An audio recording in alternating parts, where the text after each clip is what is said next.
ছোটোবেলা থেকে এই পিঠাটা আমার খুবই পছন্দের। তো আমাদের যেহেতু জয়েন্ট ফ্যামিলি ছিল সেক্ষেত্রে প্রচুর পরিমাণে পিঠা বানানো হতো।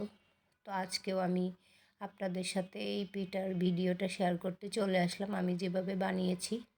তো প্রথমে আমি নিয়ে নিয়েছি 2 কাপ না 1 কাপ এবং হাফ কাপ চালের গুঁড়ি এবং 1 কাপের একটু কম ময়দার গুঁড়া এবং 1 কাপের একটু কম চিনি, স্বাদ মতো লবণ আর দিয়ে দিয়েছি আমার আন্দাজ অনুযায়ী গুড়। আসলে পুরাটাই যদি গুড় দিয়ে করা যেত তাহলে আরও বেশি টেস্ট আসতো। যেহেতু আমার গুড়টাও শেষ হয়ে গিয়েছে সেজন্য আমি চিনি আর গুড় মিক্সড করেই দিলাম। চিনি দিলে আসলে কালারটা ওরকম ভালো আসে না, স্মেলটা কিংবা খেতেও ভালো আসে না, কিন্তু বানানো যায়। গুড়টা দিয়ে বানালে খুব ভালো একটা স্মেল, স্বাদটাই বেড়ে যায়। তো এই পর্যায়ে আমি একদম অল্প অল্প পানি দিয়ে মিক্সড করে নিচ্ছি। আসলে এটার থিকনেসটাই আসল, থিকনেসটা ঠিক মতো আসলে হলেই পিঠাটাও খুব ভালো হয়। এই যে এরকম থিকনেসের হবে। এখন আমি চলে যাব রান্নায়। চুলায় একটা কড়াই বসিয়ে পর্যাপ্ত পরিমাণ তেল দিতে হবে, অবশ্যই ডুবো তেলে ভাজতে হবে আর তেলটা খুব ভালোভাবে গরম হতে হবে। এই যে দেখেন আমি প্রথমেই একটা দিয়ে দিয়েছি এবং কি সুন্দর ফুলে গিয়েছে। আসলে মনে মনে ভাবছিলাম, দোয়া পড়ছিলাম, আল্লাহ আল্লাহ করছিলাম যেন ফুলে সুন্দর হয়।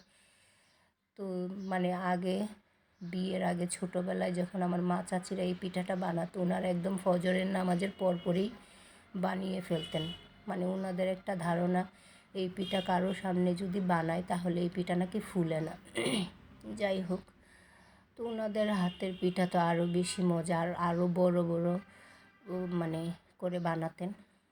আর আমরা ঘুম থেকে উঠেই পিঠা দেখে খুব খুশি হয়ে যেতাম। আর একদম কয়েক বাড়ি পর্যন্ত গন্ধ ছড়ায় যেত, এত ভালো স্মেল আসতো।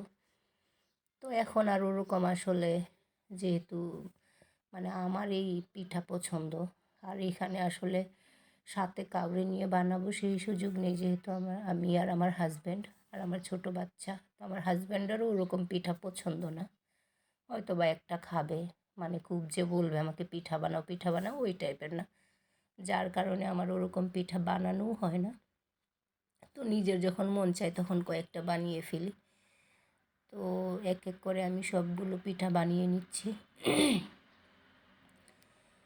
আসলে আমি ওরকম রেসিপি পারি না, জাস্ট আমি যা বানাই সেগুলো আপনাদের সাথে শেয়ার করতে চলে এসেছি।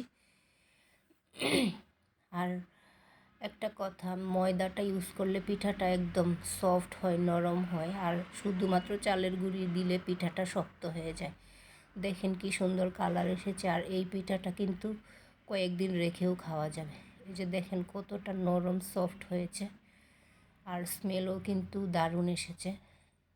তো আমার ভিডিওটা যদি ভালো লাগে তাহলে অবশ্যই সবাই লাইক কমেন্ট শেয়ার করে দিবেন। সবাই ভালো থাকবেন, সুস্থ থাকবেন। আল্লাহ হাফেজ।